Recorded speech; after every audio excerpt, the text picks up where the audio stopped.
بسم الله الرحمن الرحيم الحمد لله رب العالمين والصلاة والسلام على أشرف الأنبياء والمرسلين سيدنا وحبيبنا وقرة أعيننا محمد الصادق الأمين وعلى آله الغر الميامين وأصحابه الهداة المهتدين ومن تبعهم بإحسان إلى يوم الدين جعلنا الله تعالى وإياكم من الذين اتبعوهم بإحسان إلى يوم الدين. سبحانك لا علم لنا إلا ما علمتنا إنك أنت العليم الحكيم. اللهم اغننا بالعلم وزينا بالحلم وأكرمنا بالتقوى وجملنا بالعافية. اللهم إنا نعوذ بك من علم لا ينفع ومن قلب لا يخشع ومن دعوة لا يستجاب لها.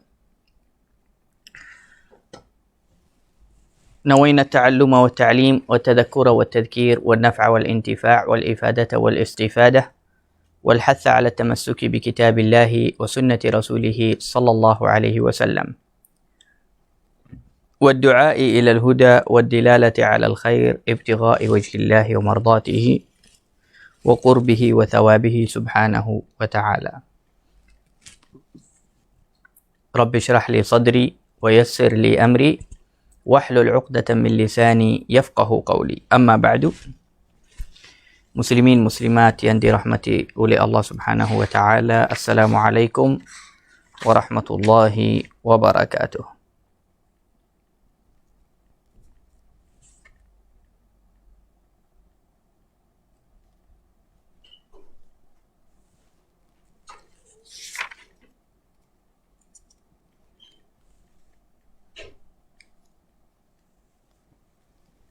Baik.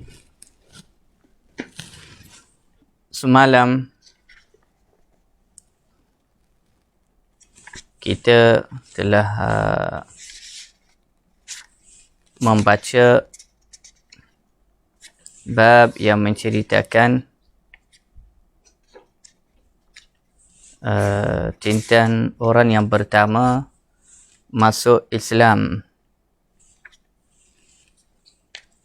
dan kita telah menyampaikan beberapa cerita yang ajib tentang kisah-kisah bahagian sahabat yang pertama masuk Islam dan bagaimana mereka masuk Islam, juga bagaimana mereka menghadapi ujian-ujian yang besar dan cabaran yang besar daripada orang Quraisy.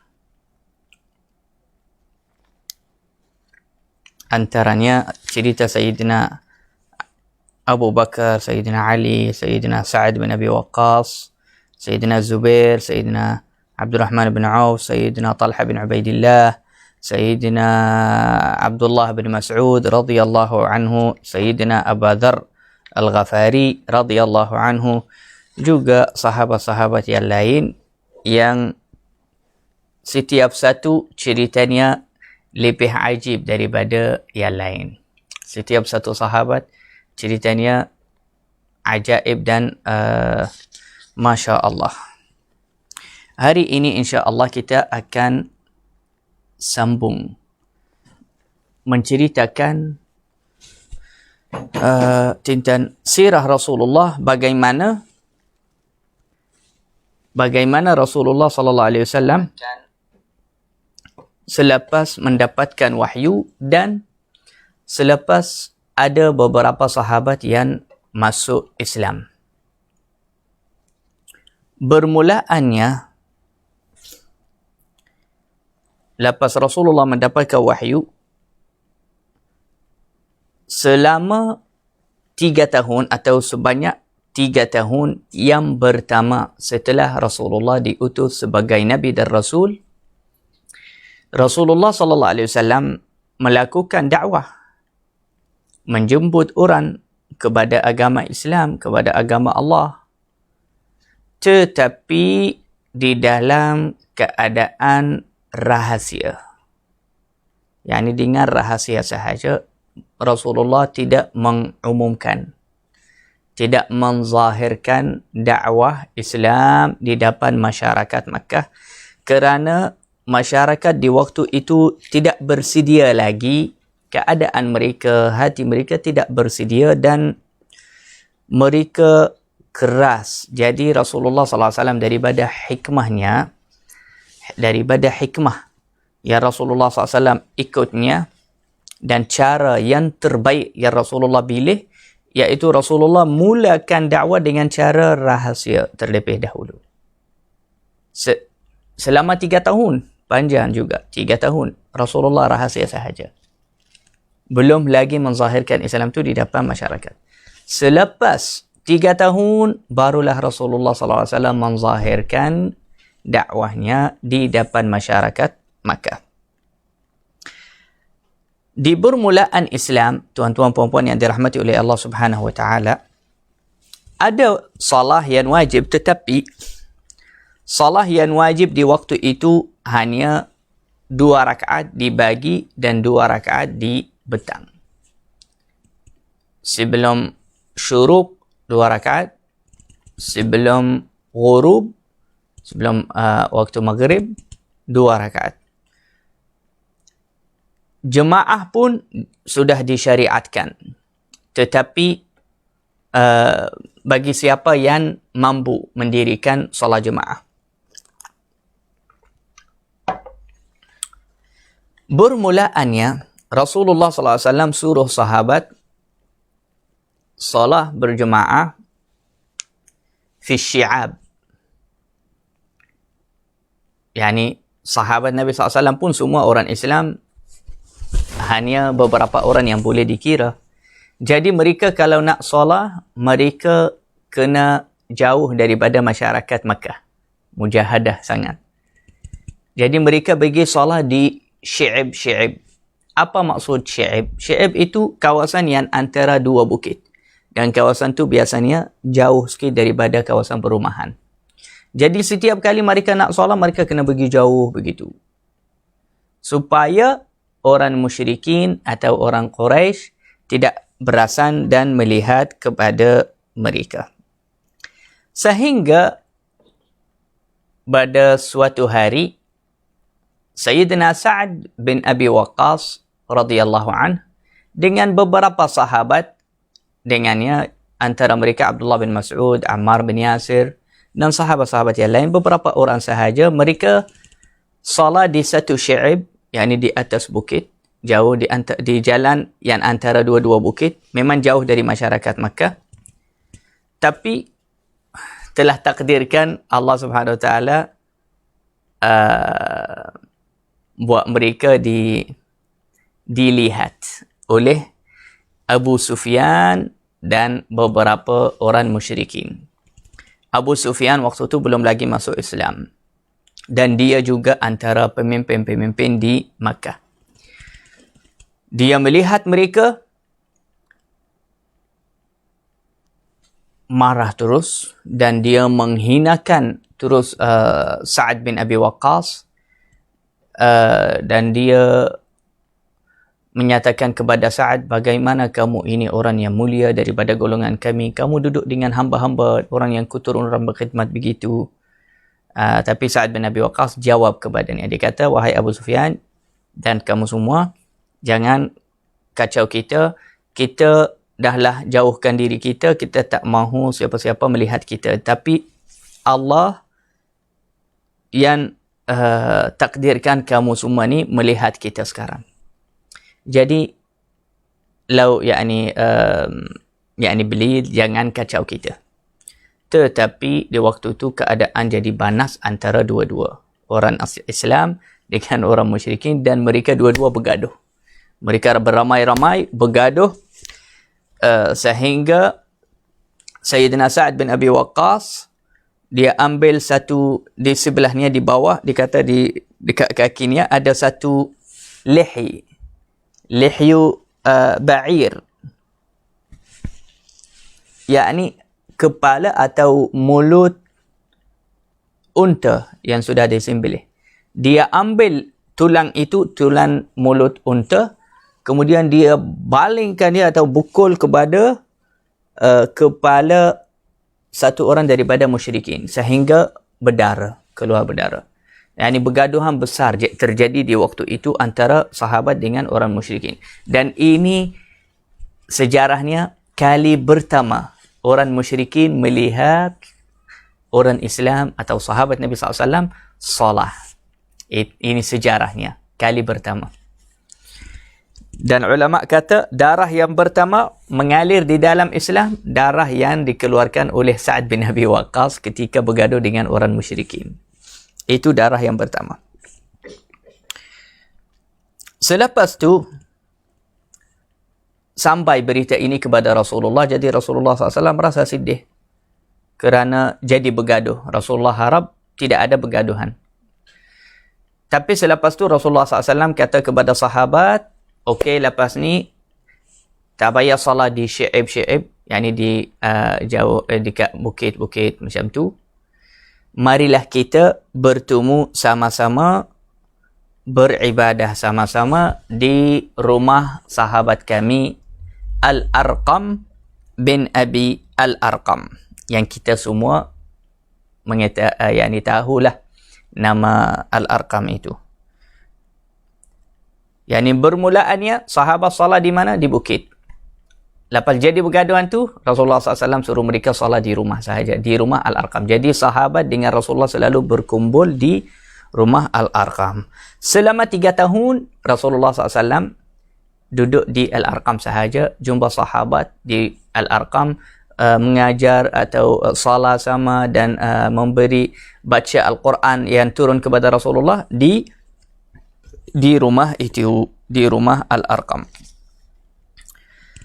Dan sejumlah yang ada bersama Rasulullah SAW di waktu itu di rumah Al-Arqam iaitu 39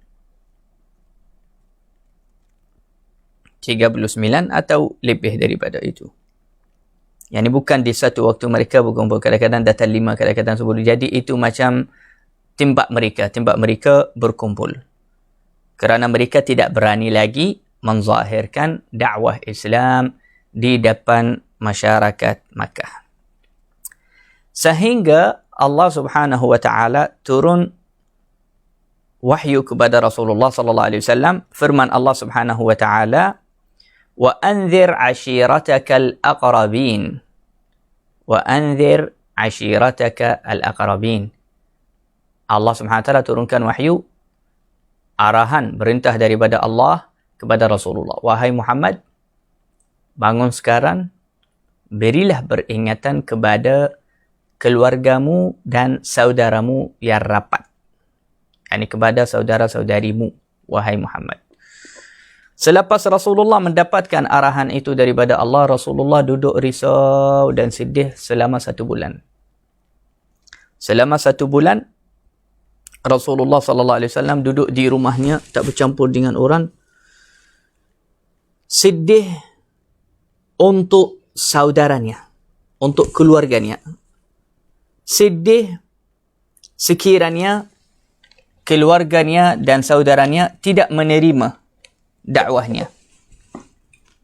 Jadi Rasulullah sedih untuk mereka. Sehingga makcik-makcik Rasulullah berasan yang Rasulullah tak ada keluar, tak jumpa orang. Sehingga mereka fikir Rasulullah sakit.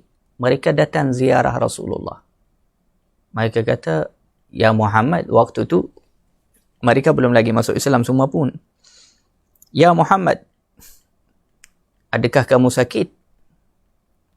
Apa cerita kamu? Kenapa tiba-tiba hilang? Tak jumpa kamu, tak keluar. Rasulullah kata, demi Allah saya tidak sakit, tapi telah turunnya satu ayat baru kepadaku, satu arahan. Allah suruh saya memberi peringatan kepada keluarga yang rapat. Tapi saya risau, mereka tak terima. Sebab siapa-siapa yang tak terima dakwah Rasulullah, yakinlah dia ahli api neraka. Na'udzubillah min zalik. Jadi Rasulullah risau untuk keluarganya daripada itu. Tapi makcik-makciknya mereka bagi syadangan kepadanya. Mereka kata, wahai Muhammad, engkau pergi je kumpulkan mereka di rumah Abu Talib, pakcikmu, dan bagi tahu sahaja apa yang kamu nak bagi tahu tu. Terima tak terima, bagi tahu sahaja. Tapi jangan jemput Abu Lahab. Mereka tahu Abu Lahab tu sangat menzalimi Rasulullah dan sangat dendam dan musuh kepada Rasulullah. Walaupun dia baca Rasulullah.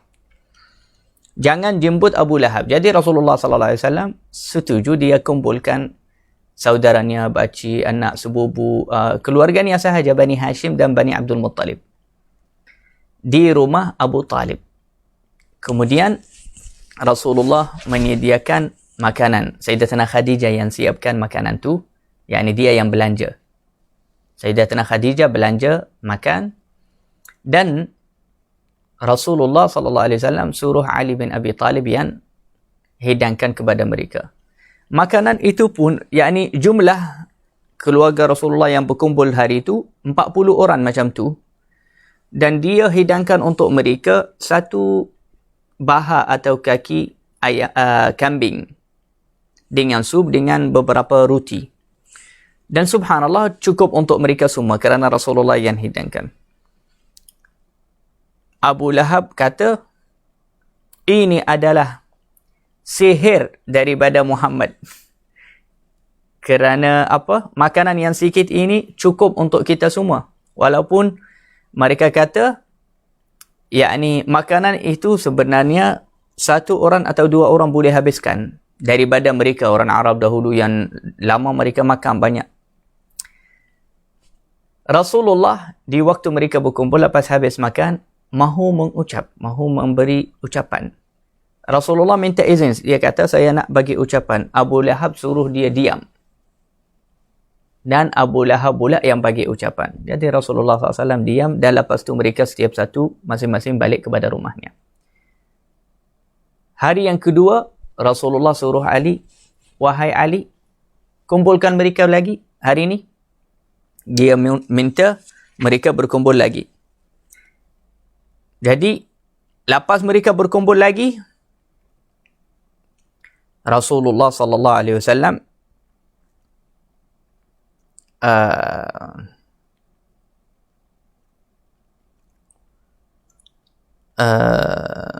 ilaha illallah.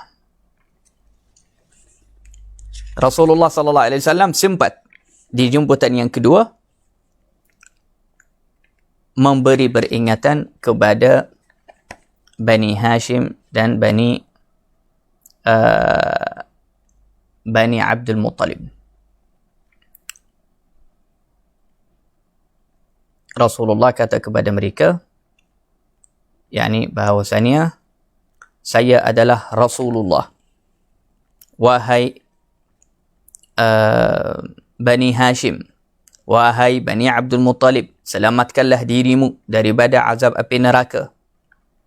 Saya adalah utusan Allah kepada kamu dengan secara khusus dan kepada seluruh dunia. Tetapi di waktu itu Abu Lahab berkata, Tabban laka. Perkataan mencarut. Tabban laka, yakni rugilah engkau wahai Muhammad. Kemudian dia ambil satu batu, dia nak balingkan batu itu kepada Rasulullah sallallahu alaihi wasallam, tetapi mereka tidak membiarkan Abu Lahab balingkan Rasulullah dengan batu, yakni saudaranya yang lain. La ilaha illallah. Kemudian Abu Lahab yakni memberi nasihat kepada Rasulullah, tugur-tugur Rasulullah lama macam tu. Tetapi lepas tu subhanallah turunnya firman Allah Subhanahu wa taala, tabbat yada abi lahabin wa tab. Telah rugilah tangan Abu Lahab. Maksudnya semua Abu Lahab, semuanya dirinya rugi. Wa tab, dan pastikan kerugiannya. Lepas Abu Lahab dengar ayat itu, dia kata, kalau benarlah apa yang Muhammad kata itu, ada api neraka dan saya akan masuk api neraka, maka saya akan selamatkan diri saya dengan harta dan anak saya. Kemudian Allah turunkan, ma aghna anhu maluhu wa ma kasab. Hartanya, anaknya tidak akan menyelamatkannya daripada azab api neraka. Sayasla naran dzata lahab, dia akan dibakar di dalam api neraka. Wa imra'atuhu, begitu juga isterinya, hammalatal hatab. Selepas tu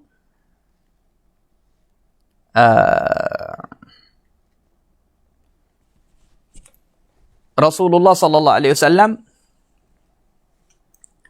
keluar dan menzahirkan dakwahnya dengan secara langsung dan terang di depan orang Quraisy semua.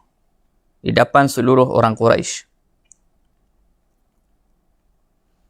Di suatu hari dibagi, Rasulullah sallallahu alaihi wasallam naik atas satu gunung. Ada riwayat kata dia naik atas As-Safa. Ada satu riwayat kata dia naik atas Jabal Abi Qubais.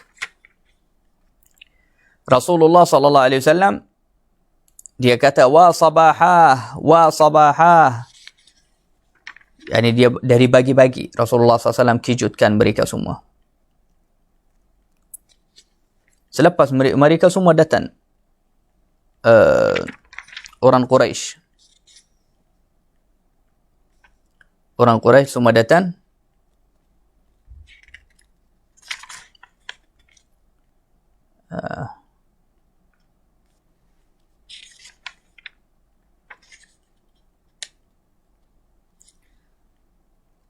Mereka kata, siapa yang memanggil ini? Maka mereka jawab, itu adalah Muhammad. Dia ada satu berita. Cara di zaman dahulu, kalau ada satu berita baru atau perkara yang menakutkan, jadi orang kena naik atas bukit, dibagi-bagi. Dia kata, wah sabahah, yani bagi-bagi, datanglah dari bagi-bagi sini. Mereka kata, siapa ni? Mereka kata Muhammad. Ada orang jawab Muhammad. Maka lepas tu semua ahli Quraisy datang. Mereka kata, ini pasti di hari ini Muhammad akan menzahirkan dakwahnya. Jadi seluruh orang Quraisy datang kepadanya, berkumpul di bawah tembayan Rasulullah berdiri di tinggi itu. Dia berdiri atas satu batu yang besar atas bukit Qubais. Mereka kena kumpul bawahnya. Dengar apa berita.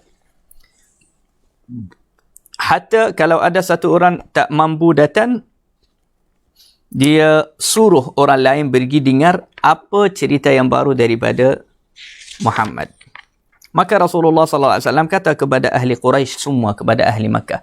Dan ini adalah sejarah pertama Rasulullah menzahirkan Islam. Inna ar-ra'ida la yakdhibu ahlah. Wallahi law kadhabtu an-nasa jami'an ma kadhabtukum. Kata, demi Allah, wahai orang Makkah, wahai orang Quraisy, kalau saya berdusta kepada sesiapa pun, demi Allah, saya takkan berdusta atas kamu. Kalau saya tipu orang yang lain dan seluruh manusia, saya takkan tipu kamu sebab kamu keluarga saya, kamu saudara. Allah Subhanahu wa taala yang mengutuskan saya kepada kamu dengan secara khusus juga kepada seluruh manusia. Demi Allah, kamu semua akan mati seperti mana kamu tidur. Kamu akan dibangkit seperti mana kamu bangun dari tidur. Kamu akan dihisab oleh Allah atas segala perbuatan kamu. Dan Allah akan membalas kepada orang yang berihsan dengan ihsan. Dan membalas kepada orang yang jahat dengan jahat. Dan akibat kita semua, manusia, kepada syurga dengan secara kekal atau kepada api neraka. Na'udzubillah min dzalik. Lepas tu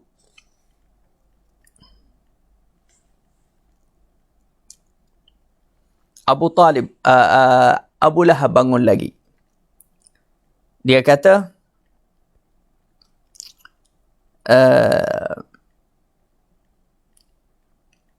yani orang-orang yang lain selain Abu Lahab, semua mereka mengucap ucapan yang lembut, yang baik, bagus, belahan-belahan. Tapi Abu Lahab sahaja yang keras-keras jawab kepada Rasulullah. Dia kata, tahanlah Muhammad ini yang sedang memalukan kita.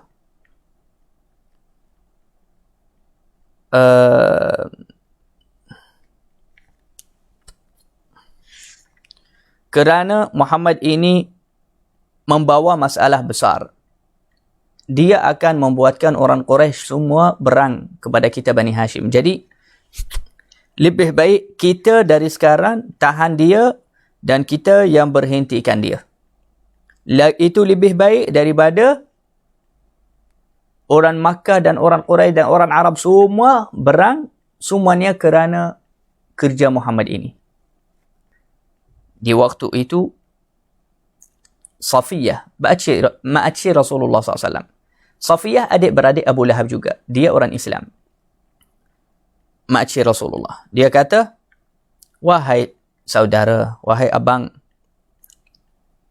alangkah, adakah ini perbuatanmu dengan anak saudaramu? Muhammad ni anak saudaramu. Kamu dari sekarang lepaskan dia, lepas tangan, tidak menjaga dia, tidak melindungikan dia. Demi Allah, dari dahulu ulama telah memberitahu bahawasanya akan keluar daripada anak Abdul Muttalib seorang Nabi. Dan demi Allah, dia inilah Muhammad, anak Abdul Muttalib, cucu dia. Inilah yang ulama lama mereka telah memberitahu, tapi Abu Lahab tidak mendengar. Dan dia balik cakap, kita kena tahan dia. Jomlah wahai keluarga kita semua. Tetapi Abu Talib, dia adalah abang kepada Abu Lahab dan bakcik Rasulullah. Dan dia yang melindungikan Rasulullah SAW. Abu Talib kata, wallahi lanamna'annahu ma baqina. Demi Allah, kita akan melindungikannya selama kita masih hidup. Fawallahi, lepas Rasulullah dengar Abu Talib kata begitu, Rasulullah SAW tanya orang Makkah semua. Rasulullah kata, sekiranya kalau saya berkata ada tentera belakang bukit ini akan datang berang kamu, adakah kamu akan mendustakan saya? Ahli Makkah semua jawab dengan jawapan yang sama. Mereka kata, ma jarrabna alaika kadhiba. Kita tak pernah dengar kamu berdusta. Yani kamu orang yang jujur, kamu orang yang benar. Maka Nabi SAW di waktu itu dia kata, jadi dengarlah wahai orang Quraisy, kalau kamu tahu saya tak pernah berdusta, tak pernah tipu, ketahuilah wahai orang Quraisy, selamatkanlah diri kamu daripada api neraka.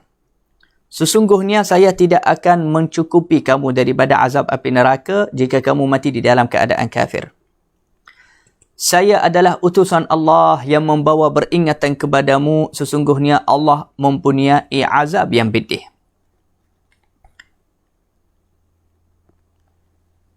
La ilaha illallah. Tetapi di waktu itu,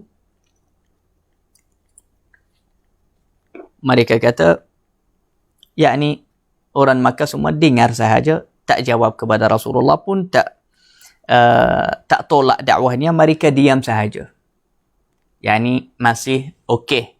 Bermulaannya, ini bermulaannya. Bermulaannya orang yang paling pertama lawan Rasulullah dan zahirkan musuhnya kepada Nabi, orang yang pertama daripada orang Quraisy semua, daripada dunia semua, Abu Lahab. Abu Lahab ini, bakcik Rasulullah SAW. Mereka tidak menolakkan dakwah Rasulullah, tidak memusuhi Rasulullah SAW di bermulaannya itu. Sehingga dan kalau Rasulullah lalu dari mereka, sebelah mereka, mereka akan buat isyarat sahaja, akan cakap, ini budak Abu Talib dulu. Ini budak Abdul Muttalib, cucu Abdul Muttalib. Dia bercakap dengan orang langit, dengan malaikat. Tapi sahaja bercakap sahaja. Tidak mengganggu, tidak menzahirkan gangguan. Sehingga Rasulullah SAW mengaibkan berhala-berhala mereka, menghinakan berhala-berhala mereka dan merendahkan otak dan akal dan cara pemikiran mereka. Dan Rasulullah SAW mengaku atuk nenek mereka orang Makkah ini adalah sesat kerana mereka bersembahyang kepada batu, Di waktu itu mereka marah. Orang Makkah di waktu itu mereka marah. Ada seorang ulama kata, biasalah. Di dunia di zaman sekarang pun macam tu. Kalau mahu orang kafir semua, cita-cita orang Islam diam je. Cita-cita orang Islam diam dan kamu pergi solat dan buatlah agama kamu dengan senyap.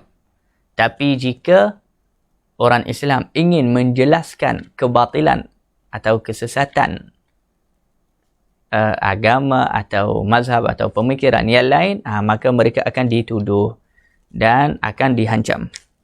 Sama juga seperti mana ahli Makkah buat kepada Rasulullah sallallahu alaihi wasallam.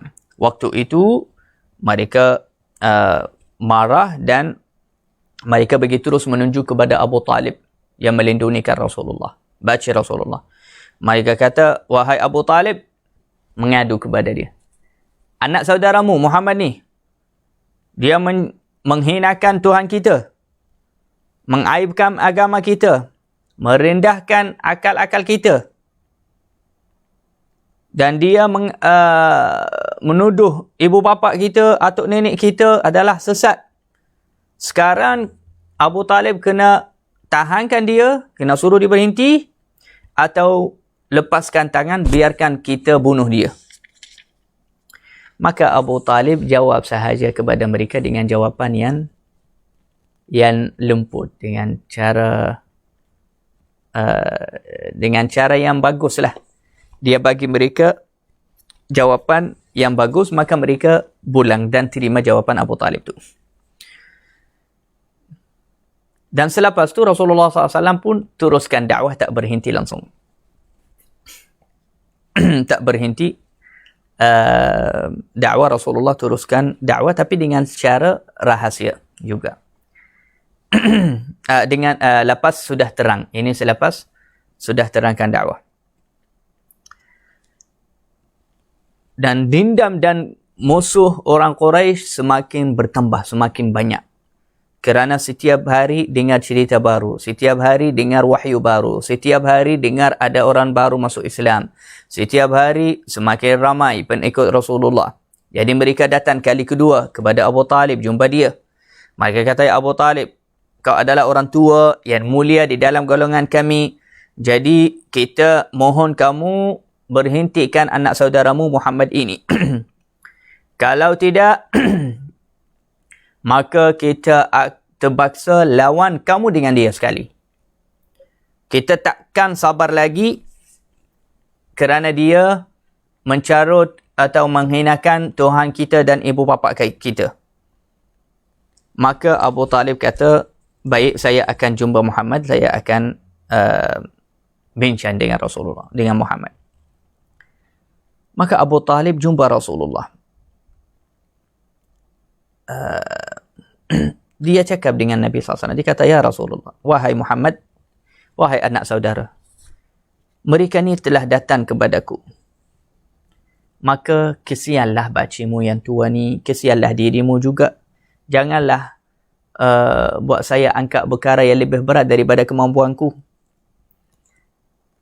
Jadi kalau boleh, janganlah lawan mereka dan yakni tolonglah. Abu Talib minta dari Rasulullah, tolonglah.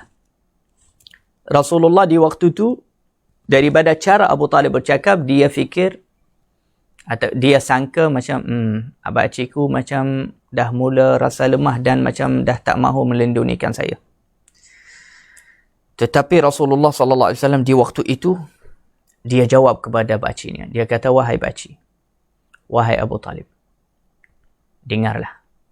Demi Allah, kalau mereka mampu meletakkan matahari di tangan kanan saya dan rembulan di tangan kiri saya untuk saya memberhentikan dakwah ini, aku takkan berhenti sehingga Allah Subhanahu Wa Taala menzahirkan agama ini, atau saya akan meninggal, atau saya biar mereka bunuh saya.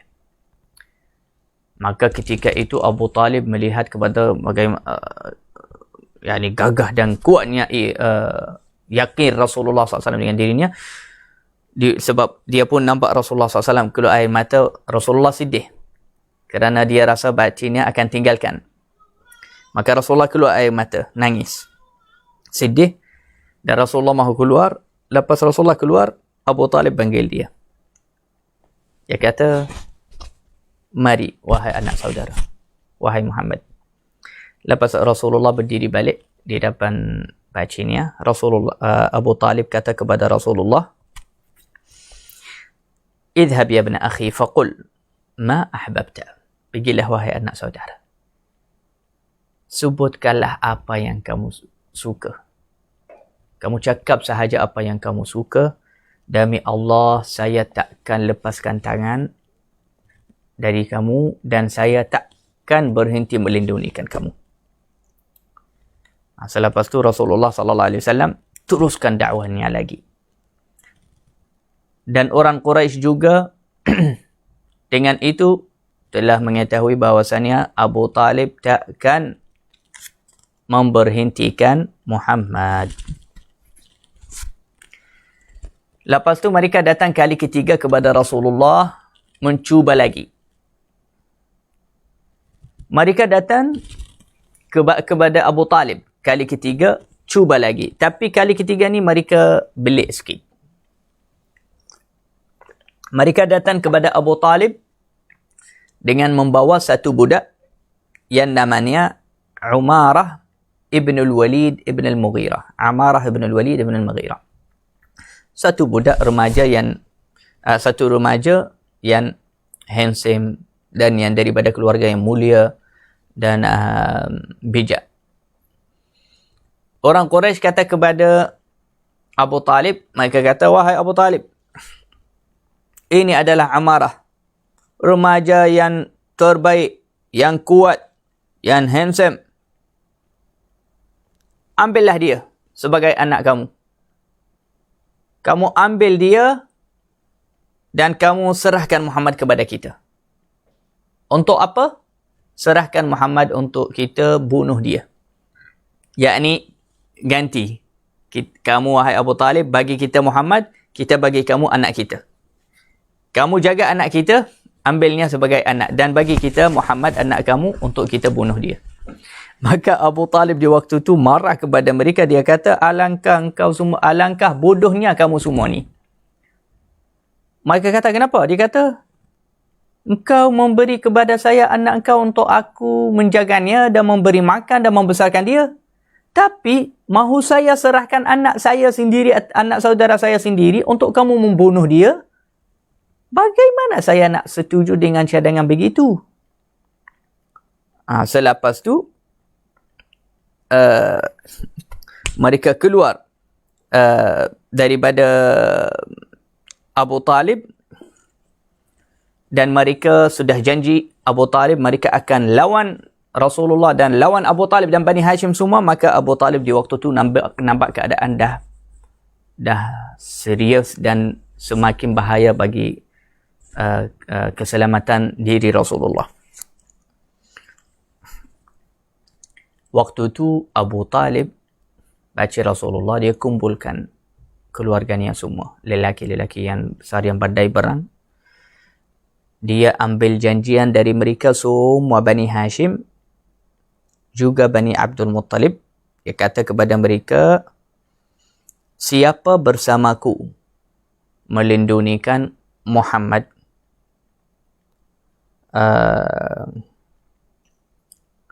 maka mereka semua Bani Hashim, semua lelaki dan yang orang yang hebat dari Bani Hashim, mereka semua setuju kerana mereka sayang Abu Talib juga sayang Rasulullah. Mereka kata, kita sekali dengan kamu wahai Abu Talib takkan biarkan mereka bunuh Rasulullah. Walaupun mereka tidak Islam, mereka melindungikan Rasulullah daripada kekeluargaan. Kerana dia keluarga. Kerana mereka bersaudara sahaja. Bukan kerana agama.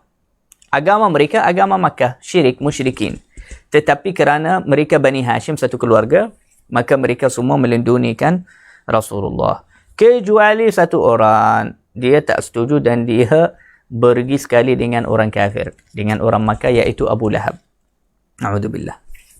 Dan selepas kejadian ini, Kali yang ketiga Abu Talib tolak juga permintaan Quraisy, mulalah orang Quraisy, orang Makkah mengganggu dan mensiksa Rasulullah dengan sahabatnya.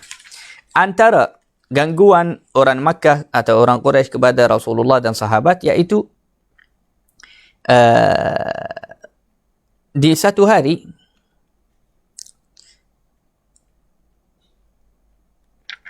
Abu Jahal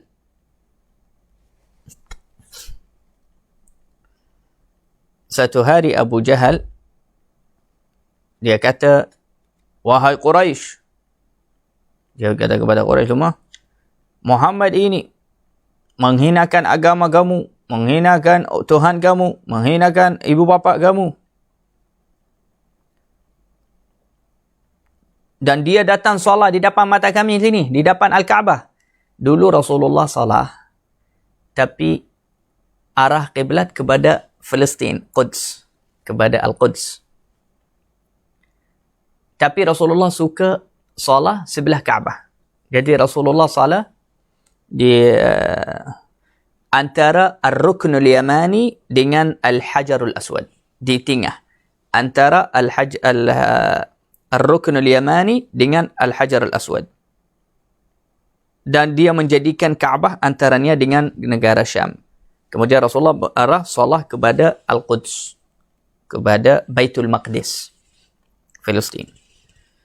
Abu Jahal, dia kata, demi Allah, kalau Muhammad datang lagi salah di depan kita, dia macam syabar kita ni dan hina kita dengan salahnya, saya akan pergi ambil satu batu yang sangat berat dan saya akan pecahkan kepalanya dengan batu tu waktu dia sujud.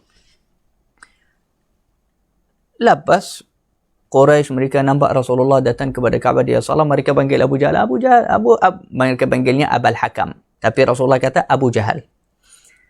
Abul Hakam, tengok, Muhammad salah. Kamu kan dah janji akan pecahkan kepala dia. Dia kata, okey, ya, memang benar. Dia pergi ambil batu. Lepas Rasulullah sujud, dia datang ingin meletakkan batu itu atas kepala Rasulullah. Dan kalau dia letakkan batu tu, memang akan pecahkan kepala. Sebab batu tu berat.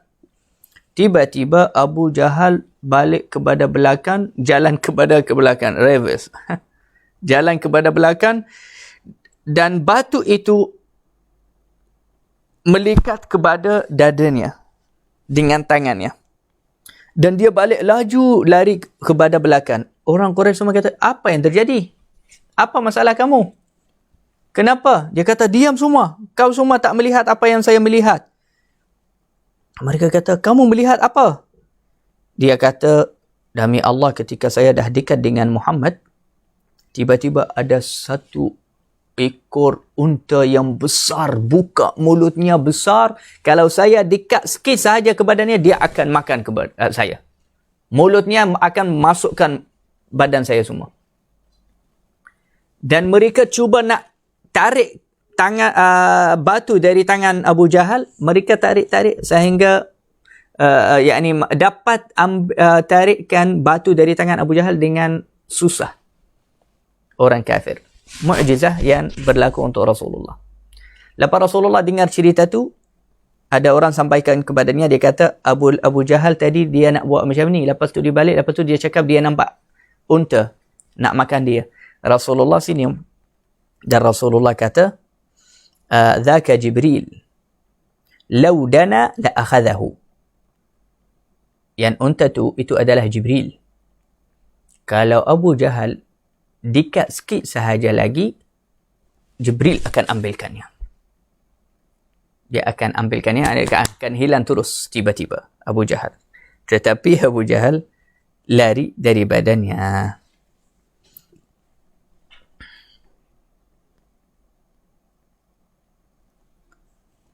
Hakada. Juga antara gangguan orang Quraisy kepada Rasulullah SAW, iaitu ketika turunnya surah Tabbat Yada Abi Lahabin wa Tab. Di dalam surah itu Allah Subhanahu Wa Taala menghinakan Abu Lahab dan isterinya Hammalatul Hatab. Isterinya namanya Ummu Jamil. Ummu Jamil ini juga dia adik-beradik dengan Abu Sufyan. Isteri Abu Lahab adik-beradik dengan Abu Sufyan. Dia marah dan dia mengamuk terus dan akhlaknya buruk. Isteri Abu Lahab, dia suka menyebarkan fitnah untuk Rasulullah, kepada Rasulullah. Dia kalau pergi mana-mana sahaja, dia akan sebarkan fitnah untuk Rasulullah. Dia suruh orang jangan ikut Rasulullah. Dan dia selalu menghina Nabi dengan syairnya. Dia kata, muzammaman abaina. Muzammam. Nabi Muhammad namanya Muhammad. Tapi dia panggil Muhammad muzammam. Kalau Muhammad, yakni yang dipuji. Yang banyak ada sifat yang baik. Kalau muzammam, yang ada sifat buruk. Jadi dia jahat. Tapi Nabi SAW dia kata kepada Abu Bakar, tengoklah wahai Abu Bakar, bagaimana Allah jaga saya daripada kata-kata buruk orang Quraisy. Dia kata, bagaimana ya Rasulullah? Dia kata, mereka hina muzammam, tapi saya Muhammad bukan muzammam. Jadi biarlah mereka hina muzammam. Orang Quraisy panggil Nabi Muhammad muzammam, yakni yang dihina. Tapi Rasulullah anggap itu tak apa. Itu bukan nama saya. Biar mereka hina muzammam, bukan hina Muhammad. Saya Muhammad. Isteri Abu Lahab ni, dia datang kepada Abu Bakar membawa batu yang penuh dengan tangan dia. Dia kata, mana Muhammad ini? Mana Muhammad? Yang dia hina saya, tapi dia mengaku itu Quran dari Allah. Dia hina saya, dia kata saya hammalatul hatab, fi jidiha hablum min masad. Saya akan baling batu ini kepada mulutnya. Pecahkan gigi dan mulut Rasulullah Muhammad ini. Sebelum dia sampai kepada Abu Bakar, Abu Bakar cakap dengan Nabi. Dia kata, ya Rasulullah, ini isteri Abu Lahab. Dia perempuan yang buruk akhlaknya dan keras. Jadi kalau boleh Rasulullah tukarlah jalan atau pergi dari sini. Dia akan melakukan perkara yang kurang adab. Nabi SAW dia kata, jangan risau wahai Abu Bakar. Kamu terus bercakap dengan dia, dia tak akan melihat saya. Jadi Sayyidina Abu Bakar dia tahu Rasulullah ingin melakukan mukjizat. Lepas tu isteri Abu Lahab dia berbual dengan Abu Bakar, sebelahnya Rasulullah. Lepas tu dia cakap dengan Abu Bakar tapi tak melihat kepada Rasulullah. Rasulullah suruh Abu Bakar, dia kata, Abu Bakar cuba tanya dia. Cuba tanya dia. Dia melihat saya tak? Abu Bakar tanya isteri Abu Lahab, engkau ada melihat tak ada siapa-siapa sekali dengan saya? Isteri Abu Lahab dia kata, engkau ni fikir saya orang gila ke? Kan kamu ada depan saya. Mana ada orang lain? Waktu itu Abu Bakar gelak dan Sayyidina Rasulullah pun gelak. Hatta suara Rasulullah pun dia tak dengar. Dan dia tak dapat melihat kepada Rasulullah sallallahu alaihi wasallam. Juga selepas turunnya ayat ini,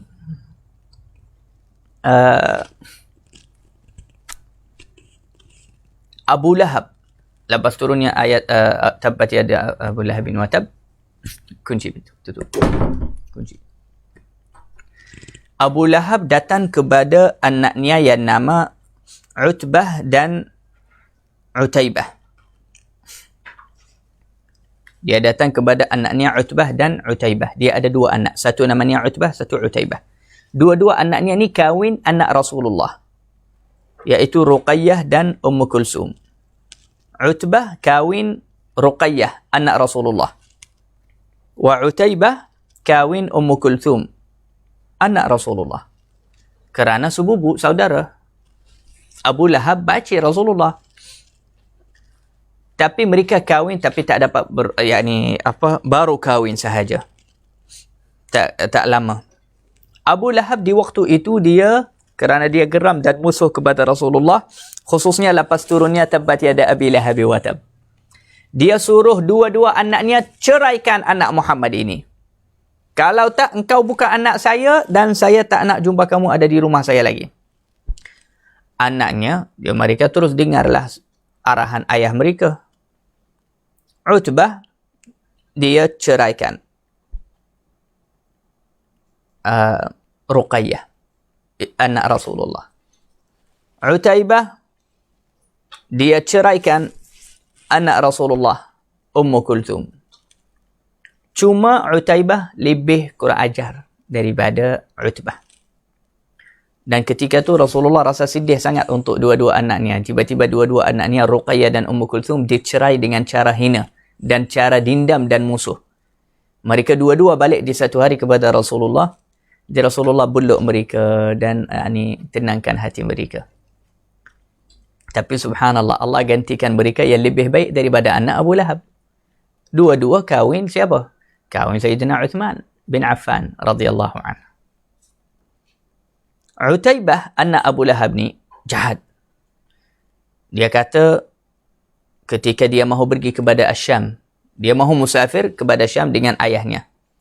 Tapi sebelum dia keluar dari Makkah, dia kata, sebelum aku keluar, aku nak lalu sikit jumpa Muhammad, nak hinakan dia sikit dan nak ceraikan anak dia terus. Dapat orang semua. Dia datang waktu Rasulullah duduk dengan sahabat, duduk dengan Abu Talib ada sebelahnya juga. Utaibah ni dia kata, wahai Muhammad, aku ni kafir dengan kau. Kafirlah dengan Al-Quran yang kau bawa ni. Lepas tu dia, na'udzubillah, ludah kepada muka Rasulullah. Dan dia ceraikan Ummu Kulthum, anak Rasulullah SAW. Waktu tu Rasulullah SAW marah. Tapi bukan marah oleh nafsu. Allah Subhanahu wa ta'ala yang suruh dia baca doa begitu. Dia angkat tangannya, dia kata, Allahumma sallit alaihi kalban min kilabik. Ya Allah, berilah kepadanya, balaslah kepadanya satu anjing daripada anjingmu, makan dia dan bunuh dia. Maka Utaibah tu terus rasa takut. Abu Talib pun rasa takut. Dan khabar ini sampai kepada Abu Lahab. Utaibah sendiri bagi tahu Abu Lahab, ayahnya. Utaibah kata, ayah, saya buat begini kepada Muhammad. Lepas tu Muhammad baca doa macam tu. Abu Lahab muka dia tukar dan risau sangat. Kemudian Abu Lahab dia kata, aku ni risaulah daripada doa Muhammad ni untuk anakku.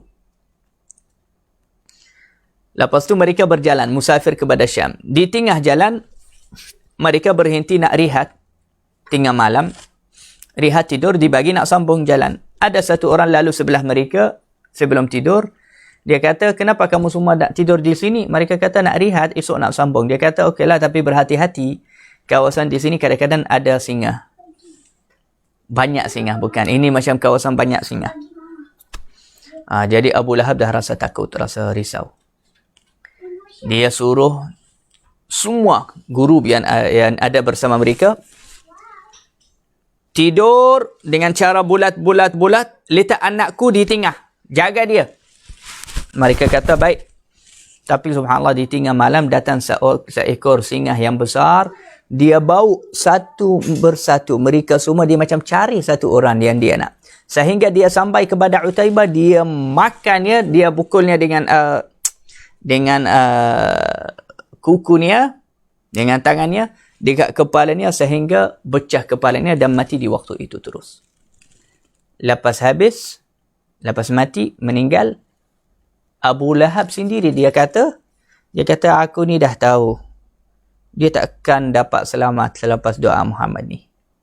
Anakku ni takkan dapat selamat selepas doa Muhammad. Hakadha. Antara gangguan juga ahli Makkah kepada Rasulullah, iaitu satu hari Rasulullah salat dekat Al-Kaabah. Maka Abu Jahal dia kata, siapa yang berani ambil, ada satu keluarga, ada satu rumah, baru mereka sembelih seekor unta. Jadi dia kata, siapa yang nak pergi ambil kukuturan unta tu yang dalam perutnya tu, letak atas kepala Muhammad ni. Maka bangun satu lelaki yang namanya Uqbah bin Abi Ma'id. Seorang pemimpin juga di Makkah. Orang yang jahat sangat. Dia yang pergi ambil dan dia letakkannya atas kepala Rasulullah ketika Rasulullah sujud. Daripada berat perkara yang kutur itu atas kepala Rasulullah sampai Rasulullah tak mampu tegak kepalanya. Dia sujud lama. Abdullah bin Mas'ud dia kata, aku lemah, saya nak bantu Rasulullah tapi mereka akan bunuh. Tapi ada satu orang sampaikan berita tu kepada Sayyidatina Fatimah. Sayyidatina Fatimah datang yang bantu Rasulullah. Dia tolakkan semua kekotoran itu dari kepala Rasulullah. Barulah Rasulullah sallallahu alaihi wasallam mampu mengangkat kepalanya dari sujud. Ketika mereka letak kekotoran itu atas kepala Rasulullah, mereka gelak sehingga mereka baring. Mereka gembira dan gelak. Na'udzubillah min zalik. Oh Allah. Macam itulah tuan-tuan puan-puan yang dirahmati oleh Allah Subhanahu Wa Taala. Macam ni wahai muslimin muslimat, ujian Rasulullah. Lepas Rasulullah angkat kepalanya, Rasulullah angkat tangannya baca doa. Lepas Rasulullah angkat tangannya, mereka tinggal gelak, tiba-tiba berhenti. Bulat mata mereka. Nak dengar Rasulullah akan baca apa? Rasulullah baca doa, Allahumma alayka bi Quraisy. Allahumma alayka bi Quraisy. Allahumma alayka bi Quraisy. Ya Allah, turunkanlah azabmu atas Quraisy. Turunkanlah azabmu atas Quraisy. Balaslah atas Quraisy. Lepas mereka mendengar suara Muhammad sallallahu alaihi wasallam baca doa begitu, berhenti terus gelak. Semua berhenti gelak dan takut, dan mereka rasa sangat risau dan menggigil daripada doa Muhammad sallallahu alaihi wasallam. Lepas Rasulullah baca doa dengan secara umum macam tu untuk Quraisy, Rasulullah sebutkan nama mereka yang gelak-gelak satu persatu. Rasulullah kata, Ya Allah, balaslah kepada Abul Hakam bin Hisham, iaitu Abu Jahal, juga Utbah bin Abi Rabi'ah, dan Uqbah bin Abi Ma'id, dan Umayyah bin Khalaf. Dia sebutkan nama mereka satu persatu. Doa atas mereka yang paling jahat. Dan Sayyidina Abdullah bin Mas'ud, sahabat Nabi SAW, dia kata, maka semua yang Rasulullah sebut nama mereka di dalam doanya hari itu, aku telah melihat mereka dengan mataku ni mati dan dibunuh, dihina di Perang Badar. Dibunuh dan dihina di Perang Badar. Jadi Allah Subhanahu Wa Taala mustajabkan doa Nabi Muhammad sallallahu alaihi wasallam.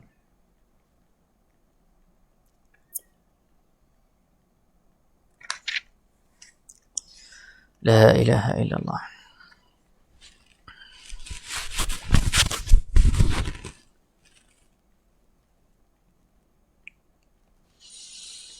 Di satu hari juga, Uqbah bin Abi Ma'id juga, dia memang jahat. Dia datang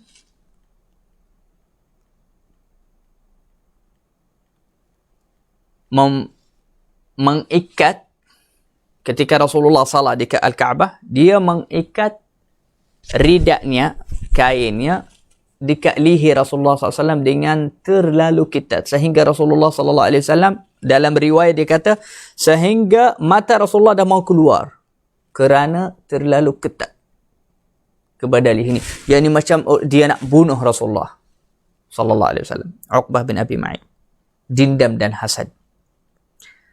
Tetapi datangnya Sayyidina Abu Bakar Siddiq, ada satu orang bagi tahu Abu Bakar, dia kata, bantulah kawan kamu Muhammad. Dia sudah dibunuh, sudah mahu mati. Rasulullah sudah dibunuh, sudah mahu dibunuh oleh Uqbah bin Abi Ma'id, dan di sana ada Umayyah bin Khalaf, Abu Jahal, yang lain-lain semua gelak-gelak sahaja.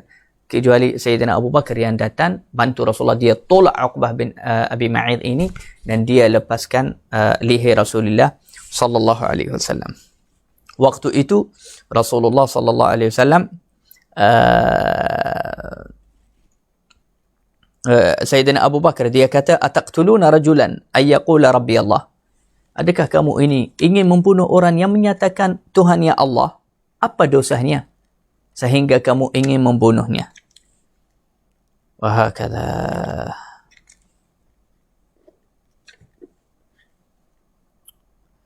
La ilaha illallah.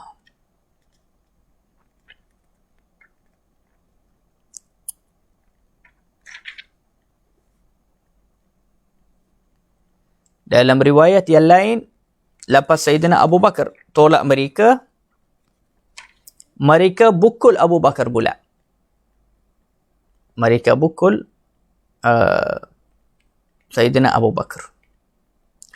Ada riwayat lain, dia kata ketika mereka pun ada satu hari, yang Sayyidina Abu Bakar datang membantu Rasulullah, bukan hanya mengikat leher Rasulullah dengan ridak, bahkan mereka juga menarik rambut dan janggut Rasulullah SAW. Cuba bayan, wahai muslimin dan muslimat. Muka Rasulullah SAW ditarik kanan kiri, janggutnya dan rambutnya. Di dalam riwayat ni dia kata, hatta saqata akthara sya'rih, sehingga banyak daripada rambut Rasulullah tercaput oleh tangan mereka. Terlalu kuat dan sakitnya perkara itu. Sakitnya ujian itu. Tapi Rasulullah sabar. Macam tu mereka ganggu Rasulullah SAW. Datang Sayyidina Abu Bakar, nampak rambut Rasulullah di tangan mereka. Mereka tarik rambut Rasulullah sehingga terkeluar rambut Rasulullah. Sayyidina Abu Bakar menangis. Sayyidina Abu Bakar menangis dan dialah yang menolong Rasulullah sallallahu alaihi wasallam.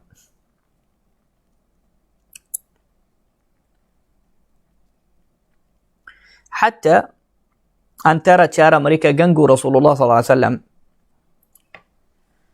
iaitu ada beberapa orang yang jahat, yang besar, jiran dengan Nabi SAW. Rumah mereka dekat daripada rumah Rasulullah. Antara mereka Abu Lahab, Al-Hakam bin Al-As, Uqbah bin Abi Ma'id juga.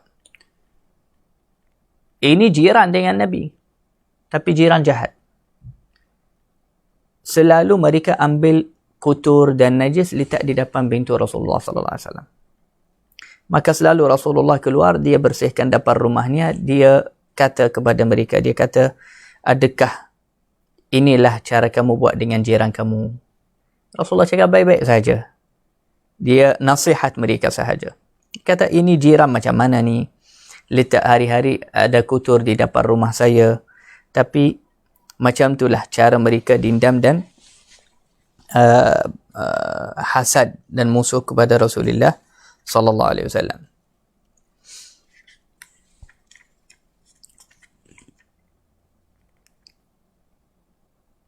Tapi ini semua ujian yang Rasulullah dapat meninggikan derajat Rasulullah sallallahu alaihi wasallam di sisi Allah Subhanahu wa taala.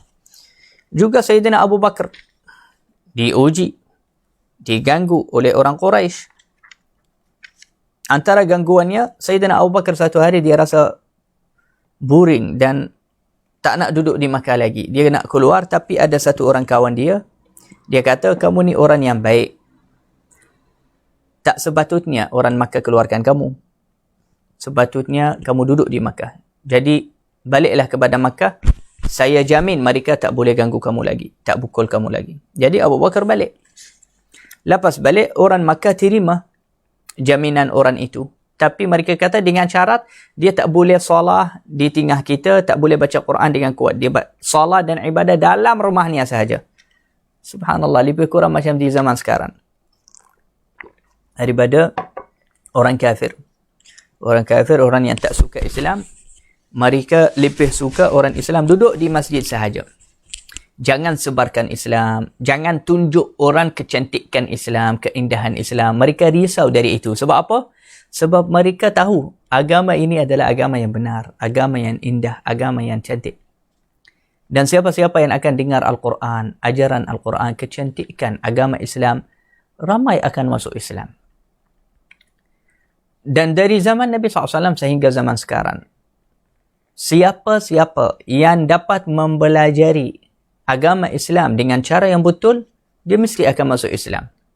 Mesti akan masuk Islam. Ramai orang lama musuh kepada Islam. Tapi selepas mereka membaca Quran dan belajar agama Islam, mereka jatuh cinta kuat dan masuk Islam jadi lebih baik daripada kita pun. Walhal dulu-dulu mereka musuh kepada Islam. Jadi orang kafir ni risau, tak mahu Abu Bakar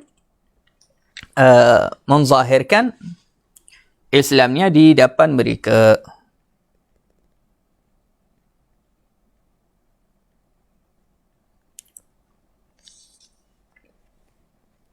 وهكذا.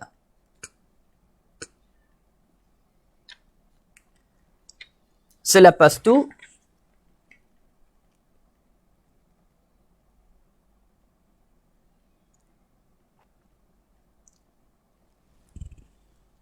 Sayyidina Abu Bakar dia salat di depan rumahnya kadang-kadang, dan dia kalau baca Quran nangis, kalau salat nangis. Jadi semua perempuan-perempuan Quraisy, perempuan Makkah suka berkumpul di depan rumah Abu Bakar, hatta yang bukan Islam suka tengok dia sahaja. Cara dia best kalau salat, kalau baca Quran, bacaan dia sedap, dan Al-Quran juga sedap, dan ayat-ayat yang sangat membawa beringatan, ini ajib. Maka orang kafir rasa terganggu dengan itu. Mereka kata, kita tak mahu Abu Bakar fitnahkan masyarakat kita. Jadi dia kena masuk dalam rumah atau lepaskan janjianmu ya daripada Abu Bakar. Lepas tu Abu Bakar Siddiq dia kata, saya lepaskan janjian itu, tak apa. Biarkan Allah Subhanahu Wa Taala yang melindungikan saya. Tak perlu saya hidup di bawah berjanjian siapa-siapa. Lepas tu mereka beranilah nak ganggu Abu Bakar. Abu Bakar lalu ada satu orang yang jahat, dia ambil tanah, dia ambil pasir, dia letak atas kepala Abu Bakar. Dia gelak-gelak. Maka Sayyidina Abu Bakar, dia bersihkan kepalanya. Kemudian dia nampak ada satu orang yang pemimpin Makkah. Dia kata, wahai tuan, tengoklah bagaimana dia buat kepada saya. Dia buat jahat kepada saya. Maka pemimpin yang dari Makkah tu dia kata, semua ni kerja kau sebab kamu. Semua ni daripada kamu. Dia ini salahkan dia. Di satu hari, Sayyidina Abu Bakar Siddiq, dialah yang minta Rasulullah sallallahu alaihi wasallam, jumlah kita keluar daripada rumah Al-Arqam ini, kita salat di luar dekat Al-Kaabah. Nabi SAW kata, kita ni sedikit, kita tak kuat. Mereka ramai, mereka lagi kuat. Sayyidina Abu Bakar dia kata, jumlah sahaja. Maka Rasulullah SAW akhirnya setuju. Cerita ni pun ajib. Lepas sampai di depan Al-Kaabah, Abu Bakar bangun memberi khutbah kepada sahabat. Dia memuji Rasulullah SAW. Tak tanya orang musyrikin, Abu Jahal, Umayyah, semua. Mereka bukul orang Islam terus. Orang kafir. Di waktu itu. Tak bagi mereka salah. Dan yang paling dibukul Abu Bakar kerana dia bagi khutbah dan sokong mereka untuk masuk Islam. Dan orang musyrikin yang paling jahat memukul Abu Bakar iaitu Utbah bin Rabi'ah. Utbah bin Rabi'ah seorang pemimpin juga di Makkah. Dia ambil kasutnya yang dari kayu, dia pukul ke muka Abu Bakar sehingga mereka kata dah tak tahu hidungnya di mana. Mukanya semua sakit. Dah tak tahu, dan sehingga Abu Bakar pingsan. Radhiyallahu anhu. Sayyidina Abu Bakar Siddiq pingsan kerana dibukul begitu. Sehingga kampung atau kabilah Sayyidina Abu Bakar mereka datang. Mereka kata nama mereka Bani Taim. Abu Bakar daripada Bani Taim. Bani Taim. Mereka kata kalau Abu Bakar mati, kita akan bunuh Utbah tahu. Sebab Utbah lah yang bukul Abu Bakar begitu. Tapi subhanallah, ini dibagi. Sehingga petang Abu Bakar masih binsang, tak sedar lagi. Selepas waktu asar, waktu petang macam tu, sedar Sayyidina Abu Bakar. Lepas Sayyidina Abu Bakar sedar, perkataan yang pertama dia sebut, ma fa'ala Rasulullah. Rasulullah buat apa? Apa keadaan Rasulullah? Apa kabar Rasulullah? Dia risau untuk Rasulullah. Dia dibukul ke? Dibunuh ke? Apa keadaan Rasulullah sekarang? Ibunya dan masyarakat kampungnya, mereka marah. Mereka kata, engkau ni dibukul semua sebab Muhammad ni. Tak payah nak tanya apa kabar dia. Lupa saja dia. Maka Abu Bakar marah kepada mereka. Dia kata, pergi.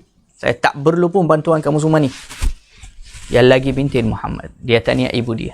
Ibu, apa kabar Muhammad? Ibunya nangis. Dia kata, saya tak tahu bagaimana keadaan kawan kamu Muhammad. Maka Abu Bakar suruh dia, pergilah jumpa Fatimah. bintul Khattab. Tanya dia. Fatimah bintul Khattab di waktu tu, dia masuk Islam dengan cara rahsia. Orang tak tahu, Umar bin Khattab pun tak tahu dia masuk Islam. Kalau dia tahu, dia akan bunuh atau pukul dia. Nanti ibu Abu Bakar pergi. Dia cari mana Fatimah. Lepas dia jumpa, dia kata, Fatimah. Dia kata, ya. Saya nak tanya kamu. Dia kata, ya. Dia kata, Abu Bakar tanya, Tintan Muhammad, apa keadaan dia? Fatimah di waktu tu dia kata, aku ni tak kenal Muhammad, tak kenal Abu Bakar. Tak kenal ini. Tapi kalau kamu nak bawa saya pergi jumpa Abu Bakar, boleh. Yakni dia tak nak orang tahu dia muslimah. Jadi ibunya pun belik. Dia kata, tapi Abu Bakar suruh saya tanya kamu. Dia kata, tak apa, bawa saya jumpa Abu Bakar. Nanti sana kita bincang sana. Jangan bincang di tengah jalan depan orang. Lepas dia pergi jumpa Abu Bakar, dia nampak muka Abu Bakar semuanya dah tak nampak hidungnya pun. Rosak muka Abu Bakar daripada pukul yang teruk sangat. Ketahuilah ini Abu Bakar As-Siddiq yang Rasulullah sallallahu alaihi wasallam bersabda, kalau ditimbang iman umatku semua dengan iman Abu Bakar, maka iman Abu Bakar akan jadi lebih berat. Ini iman Sayyidina Abu Bakar. Sayyidatuna Fatimah bintul Khattab, dia kata, demi Allah, dia menjerit terus, terkejut. Dia kata, ya Allah, demi Allah, orang yang buat begitu kepadamu, orang fasik, orang yang jahat. Dan aku harap Allah balas kepada mereka. Abu Bakar tanya dia terus, Rasulullah buat apa? Yani saya tak nak dengar dia akan cerita untuk buku luka saya, untuk sakit. Apa keadaan Rasulullah? Fatimah jawab kepadanya, tapi ibu ni nak dengar, yani ibu kamu akan tahu nanti yang saya ni masuk Islam. Dia kata, jangan risau. Ibuku ni takkan buka rahasia kamu. Dia ikut saya. Maka Fatimah jawab di waktu tu, dia kata, Alhamdulillah, Rasulullah selamat. Rasulullah selamat dan dia sekarang di rumah Al-Arqam bin Abil Arqam. Abu Bakar Siddiq, beliau berkata, demi Allah, saya tak boleh rasa makan atau minum kecuali selepas melihat Rasulullah. Saya nak jumpa Rasulullah, barulah boleh makan dan minum. Ibunya dia kata, tak apa, rehat dulu. Kamu tak sihat, tak boleh berdiri. Dia pun pergi kepada rumah Al-Arqam bin Abil Arqam. Ibu dia dengan ada satu orang lagi yang tolong angkat dia, bergantangan dia. Dia tak boleh jalan kerana sakit. Lepas sampai kepada rumah Al-Arqam bin Abil Arqam, Rasulullah SAW melihat kepadanya dan rasa sedih sangat sebab ini kawan baiknya. Rasulullah amat merasa sedih dan Rasulullah bangun buluk Sayyidina Abu Bakar dan cium Abu Bakar Siddiq. Bukan Abu Bakar yang cium Rasulullah. Rasulullah yang cium Sayyidina Abu Bakar Siddiq dan puluknya. Lepas Rasulullah cium Sayyidina Abu Bakar, semua orang Islam bangun dan cium Sayyidina Abu Bakar Siddiq, memuliakannya. Kemudian Abu Bakar berkata, ya Rasulullah, aku korbankan ibu bapa saya untukmu. Aku tidak ada apa-apa sakit, tak apa. Yang penting Rasulullah selamat. Dan ini adalah ibuku. Saya harap Allah selamatkan dia daripada api neraka oleh kamu. Maka Rasulullah SAW baca doa untuk dia dan ajak dia masuk Islam, iaitu ibu Sayyidina Abu Bakar. Lepas tu subhanallah, ibu Sayyidina Abu Bakar masuk Islam dan ikutlah agama Rasulullah sallallahu alaihi wasallam. Inilah sedikit daripada cerita-cerita atau kisah cara Rasulullah SAW dakwah dengan cara rahsia dan gangguan orang Quraisy kepada Rasulullah dan kepada sahabat Rasulullah sallallahu alaihi wasallam. Saya akhirkan kuliah malam ni dan insya-Allah esok kita akan sambung lagi sebab perkara ni dan kisah-kisah ni penting untuk kita. Supaya kita boleh bayang sikit dan boleh melihat bagaimana ujian dan pengorbanan sahabat Nabi untuk agama ini. Satu hari Fatimah dengar orang musyrikin berkumpul di Makkah ketika berbincang dekat Al-Kaabah. Mereka kata kalau Muhammad lalu kita akan pukulnya sekali, sama-sama pukul dia. Maka dia balik kepada rumah dia mencerita kepada Rasulullah, Fatimah Az-Zahra. Dan dia nangis di waktu itu. Dia kata, wahai ayah, orang Quraisy ni, saya dengar mereka bincang nak pukul kamu. Dan mereka sudah sumpah dengan berhala-berhala mereka. Kalau mereka melihat kamu, mereka akan pukul kamu dengan bedam mereka. Yani akan bunuh kamu, wahai ayahku. Rasulullah SAW dia kata, wahai anakku, diam. Wahai anakku, jangan nangis. Lepas tu Rasulullah keluar. Dia ambil wuduk, dia keluar pergi kepada masjid, menuju kepada mereka. Mereka lihat kepada Nabi SAW, kemudian mereka tunduk. Subhanallah. Tunduk, mereka semua tunduk, yakni mu'jizah daripada Allah Subhanahu Wa Taala untuk Rasulullah. Tiba-tiba tunduk kepala mereka, tak boleh gerak, tak boleh buat apa-apa untuk Rasulullah.